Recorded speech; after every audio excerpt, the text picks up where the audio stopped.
Bien plus tard, Gerda dut s'arrêter, épuisée. Elle devait reposer ses petites jambes fatiguées avant d'aller plus loin. Elle s'installa donc au pied d'un arbre. À sa grande surprise, un corbeau sautilla joyeusement vers elle.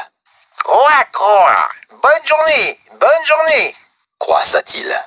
Gerda était ravie. Elle se sentait très seule, et ce corbeau avait l'air d'un petit bonhomme sympathique. « Est-ce que par hasard, tu aurais vu mon bon ami Kay ?» lui demanda-t-elle. Elle lui raconta tout ce qui s'était passé, et décrivait Kay dans les moindres détails. Le corbeau ferma les yeux et se concentra. « Tu sais quoi? Il se pourrait bien que je l'ai vu !» répondit-il. Gerda bondit de joie. Elle étreignit le corbeau si fort qu'elle faillit l'écraser. « Ah, vraiment? Peux-tu m'emmener où il est, s'il te plaît? Est-ce qu'il est par ici? » « Ça ne m'ennuie pas de t'y emmener, ce n'est pas trop loin. C'est juste que ton ami risque de t'avoir oublié, car il vit avec la princesse maintenant. » expliqua le corbeau. « Vraiment? » s'étonna Gerda. « Allons-y, je te raconterai l'histoire en route. Écoute, dans le royaume où nous allons, vit une princesse extrêmement intelligente. Elle lit beaucoup de livres, et sait tout ce qui se passe dans le monde. Elle a décidé de se marier, et elle ne désire qu'une seule chose. » « Laquelle? » s'enquit Gerda par curiosité. Elle a invité qui le veut à venir discuter avec elle. Elle a promis de choisir celui qui lui parlerait avec audace et sagesse et qui se sentirait comme chez lui en sa présence. « Kay est-il venu au palais? » demanda Gerda. J'ai vu une petite personne qui traversait hardiment le palais et qui n'avait même pas de cheval, déclara le corbeau. Il avait de longs cheveux et portait des habits miteux. Je me rappelle aussi que ses bottes crissaient fort quand il marchait. « Oh, c'est Kay, sans aucun doute. » se réjouit Gerda. « Je me souviens aussi de ses bottes crissantes quand il est allé jouer avec sa luge ce jour-là. » D'après ce que j'ai entendu, il n'est pas venu courtiser la princesse. Il voulait simplement lui parler pour acquérir de la sagesse. Or, il s'est avéré que la princesse a beaucoup aimé sa politesse et sa hardiesse. « Tu m'emmènes voir Kay, s'il te plaît? » supplia Gerda. Bien sûr, Acquiesça le corbeau. ma fiancée vit au palais. Elle peut nous arranger un rendez-vous avec le prince. Puis il guida Gerda à travers les jardins royaux. La nuit venue, quand toutes les lumières du palais furent éteintes, le corbeau mena Gerda à une porte dérobée, qui était entr'ouverte. La corneille les attendait là. « Quel plaisir de te rencontrer. » dit-elle. « Entre, grimpe ces escaliers et va à la chambre royale où repose le prince. » Une seule lampe brûlait dans la chambre, et Gerda vit le prince allongé dans son lit. « Oh, Kay, comme tu m'as manqué. » chuchota-t-elle d'un ton vif. Le prince l'entendit et se retourna. Gerda découvrit avec surprise et consternation que ce n'était pas Kay du tout. C'est alors que la princesse se réveilla à son tour. « Qui es-tu, jeune fille? Et que fais-tu ici? » demanda-t-elle. Gerda s'assit et leur raconta son histoire, en s'essuyant les yeux et en reniflant bruyamment. Le prince et la princesse étaient désolés pour elle. Ils félicitèrent les corbeaux d'avoir aidé Gerda, mais les avertirent gentiment de ne jamais soulever de faux espoirs sans être vraiment sûrs. « Tu peux dormir ici pour cette nuit ?» proposa le prince. « Je vais te faire préparer un bon cheval et une calèche pour aller à la recherche de ton ami. Offrit la princesse. Et je vois que tu as vraiment besoin d'une paire de chaussures. Tu en auras une aussi. » Gerda leur fit la révérence et les remercia pour leur générosité. Le lendemain, elle fut habillée de pied en cap, de beaux vêtements. La princesse mit à sa disposition un cheval et une calèche splendide, avec un cocher, des valets de pied et des cavaliers. Gerda les salua et les remercia de nouveau tous deux, ainsi que les corbeaux, pour tout ce qu'ils avaient fait pour elle. Le prince et la princesse lui souhaitèrent bon succès, et les corbeaux l'accompagnèrent aussi longtemps qu'ils le purent, et lui firent enfin leur adieu. Le prince et la princesse dorment en cette heure tardive. Qu'est-ce que je fais maintenant? Eh bien, tout d'abord, tu dois sonner les cloches et jouer la mélodie que les lys aiment tant.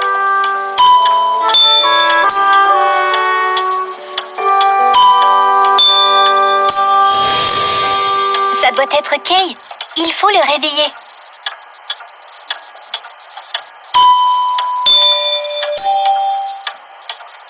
Oh, je me suis trompée. Ce n'est pas Kay. Qui es-tu? Que se passe-t-il? Votre Majesté, cette fille cherche son frère de cœur. Il a disparu depuis des jours. Oh, pauvre petite. Tu dois être gelée. Ne t'inquiète pas, on va t'aider. trouvons des vêtements chauds pour toi.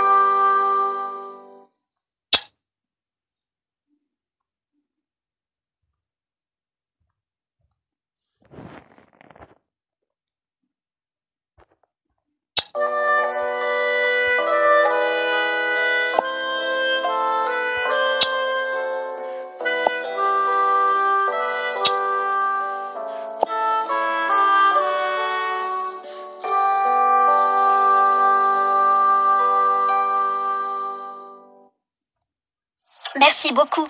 J'ai bien plus chaud maintenant. Il y a une calèche dehors qui t'attend. Bon voyage.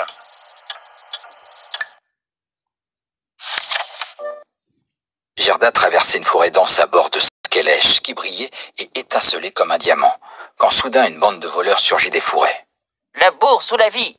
crièrent-ils, braquant leurs épées d'un air menaçant. Ils repoussèrent le cocher et l'escorte, attrapèrent le cheval par les rênes. Le chef des voleurs était une grande femme, à l'allure effrayante et téméraire. Sa fille, qui avait l'âge de Gerda, était installée à califourchon sur ses épaules, et posait sur toute chose un regard flamboyant. « Ouch !» cria la femme, lâchant le couteau qu'elle avait brandi. Sa fille venait de lui mordre l'oreille. « Tu ne feras pas de mal à cette petite fille, » dit-elle. « Elle viendra vivre dans notre château et jouera avec moi. » Après avoir tout pillé, la voleuse et sa fille montèrent dans la calèche.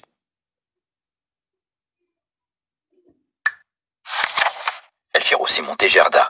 Elles roulèrent longtemps à travers la forêt dense. La petite voleuse s'embara du chaud manchon de laine de Gerda. Puis elle étreignit Gerda en lui disant « Personne ne te fera de mal tant que nous serons amis. Mais si tu oses refuser d'être mon ami, je te jetterai de la calèche. » Il semblait qu'elles étaient parties pour rouler pour toujours. Mais finalement, la calèche s'arrêta devant un vieux château délabré. Il était criblé de trous de pigeons et paraissait si branlant que Gerda craignit qu'il ne s'écroule. La petite voleuse emmena Gerda directement dans sa chambre, garnie de tapis et de lits de paille. « Tu passeras la nuit avec moi et mes petits copains. » décida-t-elle. Gerda remarqua qu'il y avait près d'une centaine de pigeons, presque tous endormis. Dans un coin de la pièce se tenait un renne, qui portait un anneau de cuivre autour du cou. « Je te présente mon animal de compagnie, » dit la petite voleuse en montrant le renne. Après qu'elles eurent dîné et se furent installées pour dormir, la petite voleuse demanda à Gerda. « Maintenant, raconte-moi, qu'est-ce qui t'a amenée toute seule au fond de ces bois obscurs ?» Gerda lui narra tout ce qui s'était passé. Elle lui parla de Kay, lui dit à quel point il lui manquait. La petite voleuse l'écouta au début, mais bientôt elle se mit à somnoler puis s'endormit. Elle garda sa main sur Gerda pendant son sommeil. La petite voleuse ronflait fort, mais Gerda était pleinement éveillée. Soudain, les pigeons l'appelèrent. « Oh, on a vu le garçon. On l'a vu voyager dans une luge, tiré par un traîneau blanc. Il appartient à la Reine des Neiges. » Savez-vous vers où il se dirigeait? S'enquit Gerda pleine d'espoir. La Reine des Neiges est partie en Laponie, où il y a de la neige et de la glace partout. Demande au renne, il connaît très bien l'endroit. Répondirent les pigeons.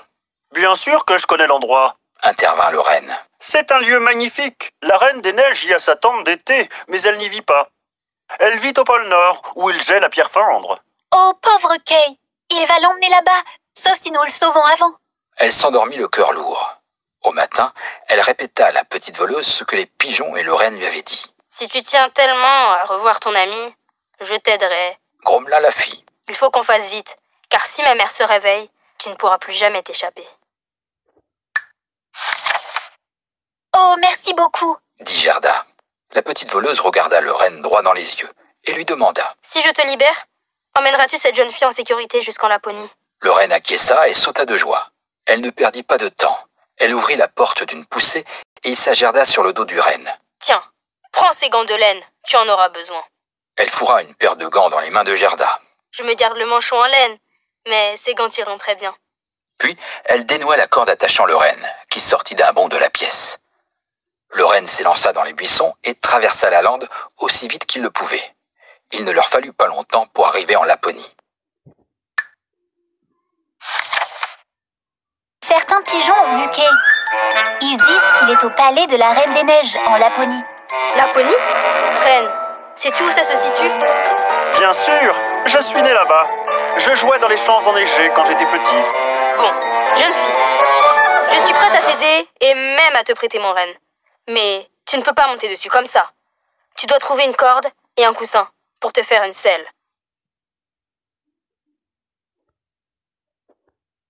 Oh, les voilà. La selle est prête. N'oublie pas non plus de prendre une bride. Tu l'as trouvé! Prends ses bottes et mitaines en laine.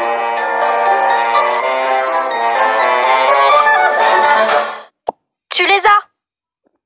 Maintenant, tu es prête pour un long voyage.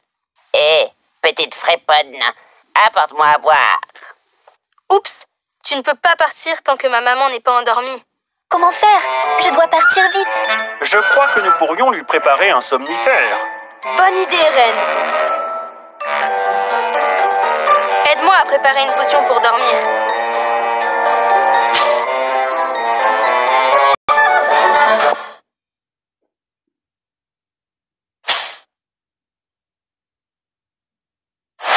C'est presque prêt. Il faut la diluer.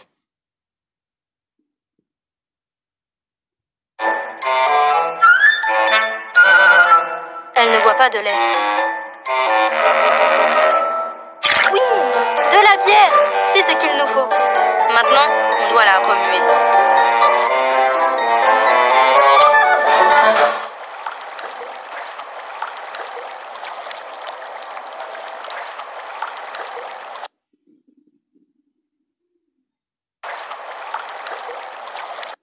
La potion est prête.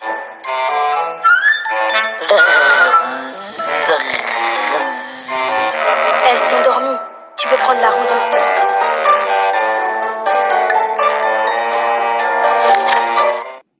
Le renne courut temps et temps jusqu'à ce qu'il s'arrête, épuisé, devant une petite maison. Dans cette maison vivait une vieille laponne. Quand elle vit à quel point ils avaient l'air fatigués et frigorifiés, elle les invita aussitôt à entrer. Que fait donc une petite fille toute seule sur le dos d'un renne? S'enquit-elle. Gerda était trop affaiblie pour répondre. Aussi c'est le renne qui lui raconta tout.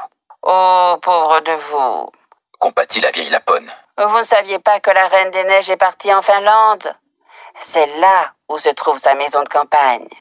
Vous avez un long chemin à parcourir, au moins 100 kilomètres. Gerda en fut très abattue. Ne te tracasse pas, ma petite. La réconforta la laponne. J'ai une bonne amie qui vit en Finlande. Je vais te donner pour elle une lettre qui explique tout. Et elle sera ravie de t'aider. Mais d'abord, réchauffe-toi et mange un morceau. Gerda se réchauffa devant la cheminée et déjeuna copieusement. La femme laponne inscrivit quelque chose sur un poisson séché et le lui donna. Puis elle remit Gerda sur le dos du renne, où elle la sangla pour plus de sécurité, et le renne reprit la route. Quelque temps plus tard, ils trottaient à travers la Finlande et trouvèrent sans mal où logeait l'ami de la laponne.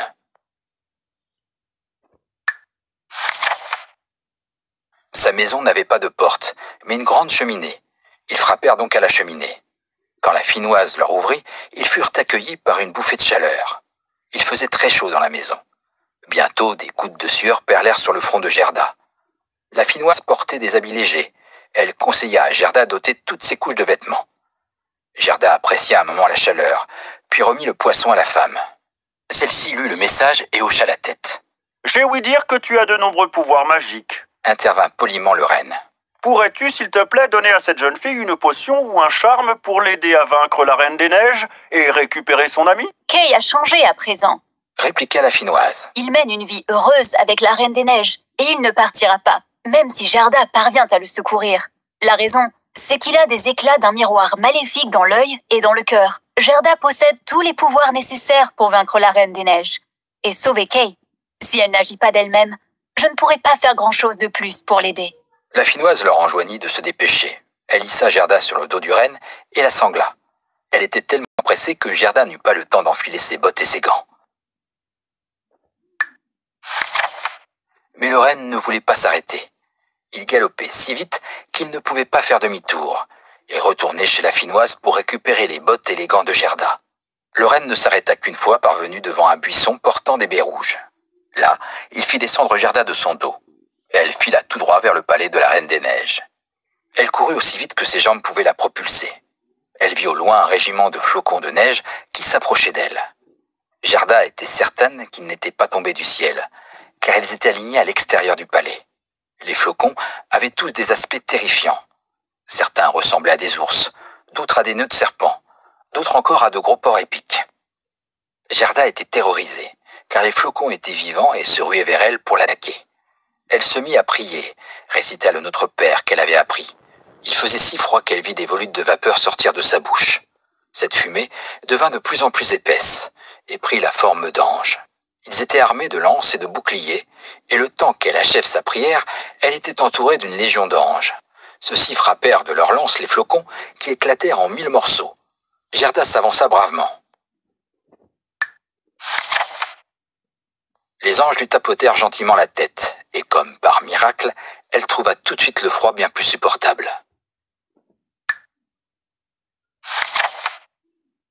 Bonjour les voyageurs. Qu'est-ce qui vous amène par ici? Cette fille cherche son frère.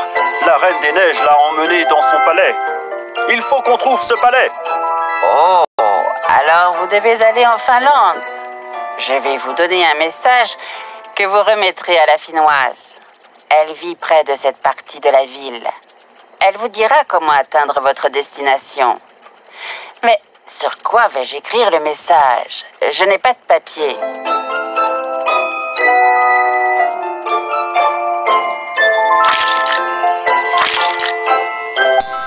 Non, je ne peux pas écrire là-dessus. Excellent. C'est juste ce qu'il me faut. Pendant que j'écris le message, peux-tu m'aider à cuire ce poisson?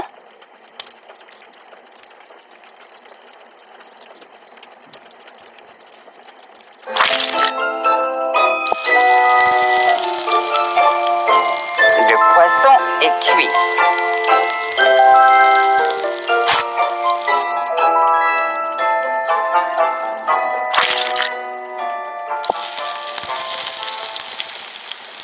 Le poisson est cuit.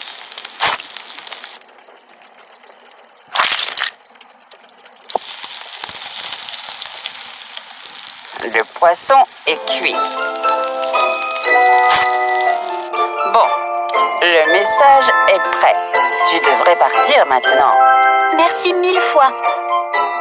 Nous devons trouver rapidement la Finnoise. Sois prudent. Sois prudent. Sois prudent. Sois prudent. Sois prudent. Sois prudent.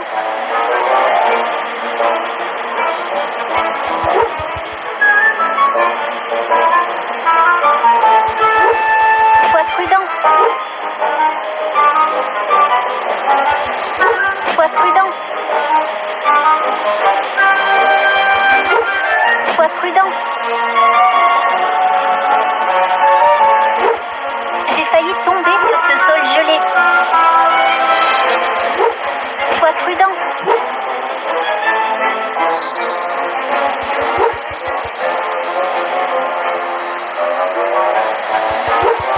J'ai failli tomber sur ce sol gelé.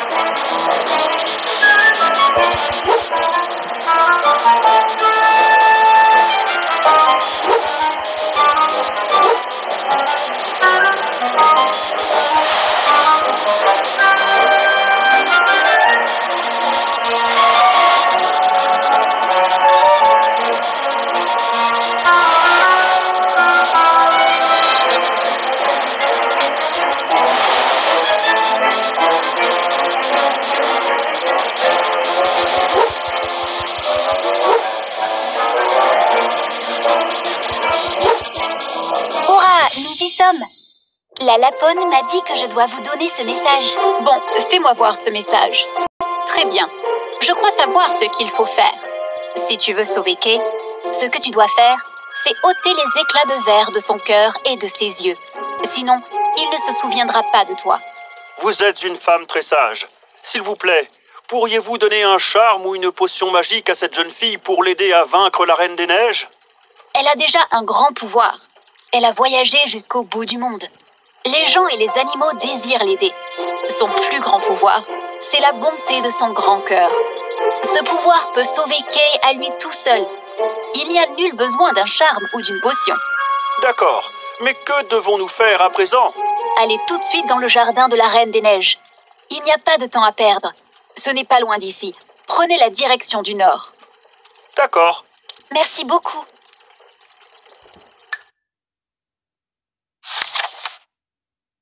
Gerda se pressa vers le palais de la Reine des Glaces. Quand elle l'atteignit, elle le contempla avec ébahissement, car ses murs étaient faits de tempêtes de neige, ses portes et fenêtres de vent cinglant, et il comportait des centaines de salles vides. En plein milieu du hall de neige le plus vaste, s'étendait un grand lac gelé. Au milieu du lac était érigé un trône de glace, où la Reine des Neiges venait s'asseoir quand elle était dans les lieux. Mais heureusement, elle était partie vers des terres plus chaudes, pour jeter un coup d'œil aux gueules des deux volcans, le Vésuve et l'Etna. Gerda fut enchantée de revoir Kay. Il était assis par terre, à jouer avec des blocs de glace. Il était quasi noir et bleu, à cause du froid, et il portait toujours ses haillons. Mais il ne semblait pas sentir le froid mordant, ni les vents cinglants. Quand la Reine des Neiges l'avait embrassé, elle avait ôté de son corps toute sensation de froid. Il essayait de disposer les blocs de glace de différentes façons, pour composer toutes sortes de figures. Parfois, il en faisait qui représentaient un mot, mais il n'avait pas réussi à composer le mot qu'il cherchait désespérément. Ce mot qu'il cherchait à son grand désespoir était éternité, car la Reine des Neiges lui avait dit « Trouve une figure qui représente l'éternité, et je te libérerai. Tu seras ton propre maître, et je t'offrirai le monde entier, et une paire de patins à glace. » La Reine des Neiges devait être certaine qu'il ne trouverait jamais. En attendant, Kay était très occupé avec son puzzle de glace. Quand elle partit, elle la saquait tout seul. Il ne releva pas la tête, ne montra aucune émotion. Il resta assis, immobile, il avait l'air sans vie. À ce moment précis, Gerda franchit le portail et arriva pile à l'endroit où Kay était assis. Dès qu'elle le vit, elle déborda tellement de joie qu'elle accourut vers lui en criant. « Oh, Kay, comme tu m'as manqué! Comme tu es gelé et tout bleu, mon pauvre Kay! » Elle l'embrassa, les yeux mouillés de larmes de joie. « Je t'ai enfin trouvé! Tous mes efforts n'ont pas été vains. » Kay demeura immobile, engourdi par le froid depuis tout le temps qu'il avait passé dans le palais glacé. Il ne reconnut même pas Gerda. Submergée par l'émotion, elle sanglota sur son épaule. Et tandis qu'elle pleurait de tout son cœur, de chaudes larmes roulèrent sur ses joues et tombèrent sur la poitrine de Kay. Les larmes pures de la jeune fille firent fondre l'éclat planté dans son cœur depuis si longtemps. Lui tenant les mains, Gerda pleurait sur son épaule, et Kay sentit avec surprise des larmes lui venir aux yeux. Quand il se mit à pleurer à son tour, l'éclat qui était planté dans son œil fut emporté par ses larmes et tomba sur le sol gelé. Kay fut aussitôt rempli de chaleur et de joie, et il reconnut Gerda, sa douce et fidèle amie. « Oh, Gerda, est-ce que ça fait longtemps qu'on ne s'est pas vu? Et où suis-je? J'ignore comment je suis venu ici. Comme cet endroit est vide et froid. Qu'est-ce que je fais là? » s'étonna Kay. Gerda et Kay se prirent les mains l'un et l'autre, l'air si béat que les blocs de glace se mirent à danser joyeusement autour d'eux. Ils dansèrent tant et tant qu'ils finirent par retomber par terre. Quand ils reposèrent sur la glace, ils formèrent précisément les lettres composant le mot éternité. Désormais, Kay était son propre maître, libre de quitter cet endroit et d'aller où il voulait. Et ce n'était pas tout. Il avait droit à une nouvelle paire de patins, et le monde entier lui appartenait, comme l'avait promis la Reine des Neiges. Voici le portail qui donne sur la chambre du trône de la Reine des Neiges. Peux-tu m'aider à l'ouvrir?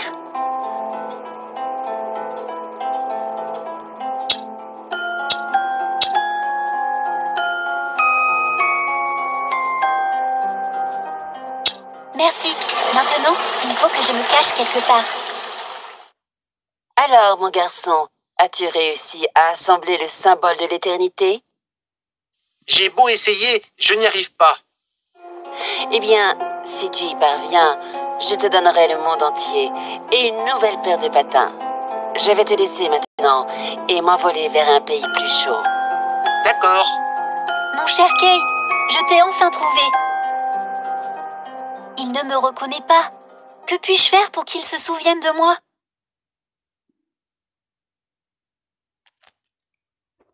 Malheureusement, Malheureusement, les roses ne poussent pas ici. Super!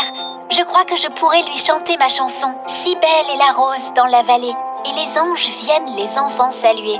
Gerda, ma chère Gerda, où étais-tu donc pendant tout ce temps? Oh, peu importe, nous sommes ensemble à nouveau, c'est ce qui compte. Maintenant, nous pouvons retourner chez nous. Oh non! Je suis enfermé ici. Pour sortir, je dois résoudre le puzzle de la Reine des Neiges. Peux-tu nous aider? Nous devons rassembler le symbole de l'éternité.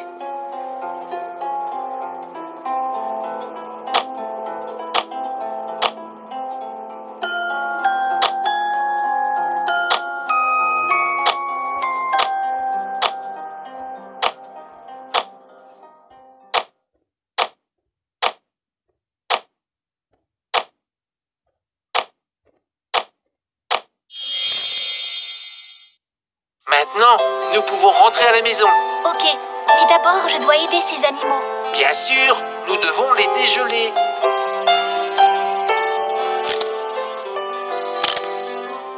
C'est ça.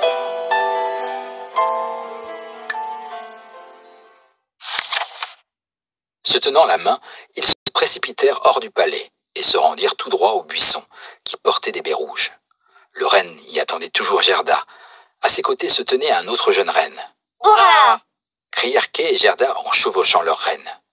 Tout au long du chemin du retour, ils se racontèrent leurs histoires respectives. Tout d'abord, ils se rendirent chez la Finnoise pour se réchauffer avant d'entamer leur long voyage. Kay se sentit beaucoup mieux quand la pièce bien chaude dégela ses mains et ses pieds. Puis, ils allèrent rendre visite à la Lapone, qui leur donna à manger et répara la luge de Kay. Ils chevauchèrent longtemps, et enfin ils entendirent sonner le clocher de l'église.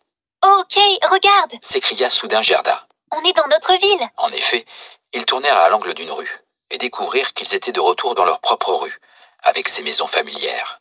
Ils sautèrent à bas de leurs rennes et se précipitèrent chez la mamie de Kay. Tout avait l'air d'être resté pareil. Pourtant, ils sentirent que quelque chose avait changé. Ils découvrirent que les rosiers passaient leur tête de rose par la fenêtre. Leur chaise était toujours devant la fenêtre, et ils allèrent s'y asseoir comme ils l'avaient toujours fait. Kay et Greta se regardèrent dans les yeux, et ensemble, ils entonnèrent l'ancien chant. Si belle est la rose dans la vallée, et les anges viennent les enfants saluer. Ils étaient assis là comme deux grandes personnes, adultes et pourtant enfants, au moins dans leur cœur. Et c'était l'été, un été chaud et magnifique.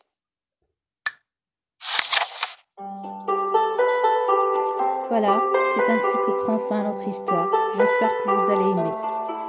Si vous avez aimé l'histoire, n'hésitez pas à me laisser des commentaires et des